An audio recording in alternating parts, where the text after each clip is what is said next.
सिंध समेत पूरे पाकिस्तान से सरप्राइज नजर आएंगे।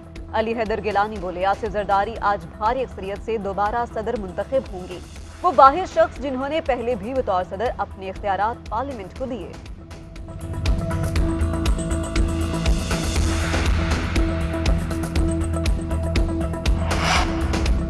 सदारती इलेक्शन के लिए वोटिंग का अमल जारी। कौमी असम्बली में पहला वोट अब्दुल हकीम बलोच ने कास्ट किया। कोयटा में पहला वोट बलोचिस्तान अवामी पार्टी के नवाबजादा तारिक मक्सी ने डाला। खैबर पख्तूनख्वा असम्बली में सूबाई वज़ीर बल्दियात अरशद अयूब ने सबसे पहले वोट कास्ट किया।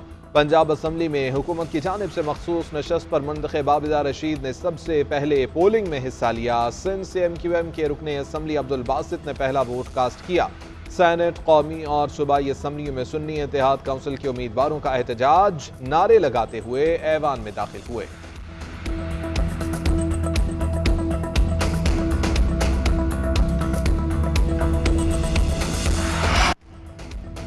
JUI की जानिब से सदारती इलेक्शन का बाइकॉट। मौलाना फजलुर रहमान, जब तक हमारा मैंडेट नहीं मिलेगा किसी इंतखाबी अमल में शामिल नहीं होंगे।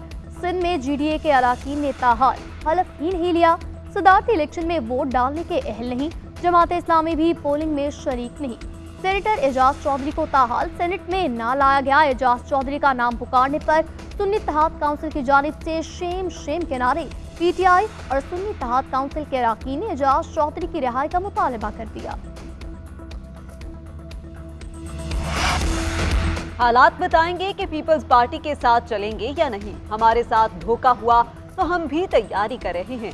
हम जमहूरियत के साथ धोखा नहीं होने देंगे। खालिद मकबूल सदीकी कहते हैं, सियासत में इख्तिलाफात होते रहते हैं, हमारे मुतालिबात की राह में ये जागीरदाना जमहूरियत रुकावट है। सहाफी ने सवाल किया कि किस मुआहदे के साथ वोट दे रहे हैं। खालिद मकबूल सदीकी बोले, दुआओं के साथ वोट दे रहे हैं। उम्मीद है कि हुक्मरान तमाम पाकिस्तानियों को बराबर समझेंगे। अमीनुल हक ने कहा कि उम्मीद है जमहूरियत की रवायत कायम रहेगी। आसिफ जरदारी पार्लियामेंट की मजबूती के लिए काम करेंगे।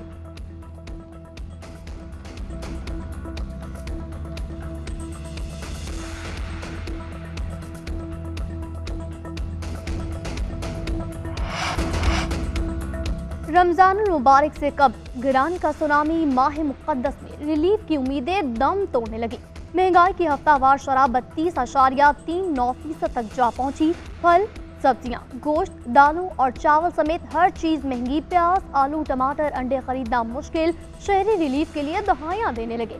सार्फिन का कहना है कम से कम रमजान में अशिया के नर्ख काबू कर लिए जाए।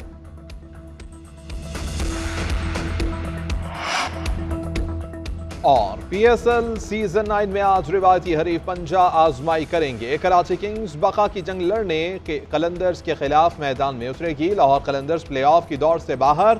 कलंदर्स शिकस्त का बदला लेने के लिए बेताब। कराची का नेशनल स्टेडियम क्रिकेट टीमों की मेजबानी करेगा।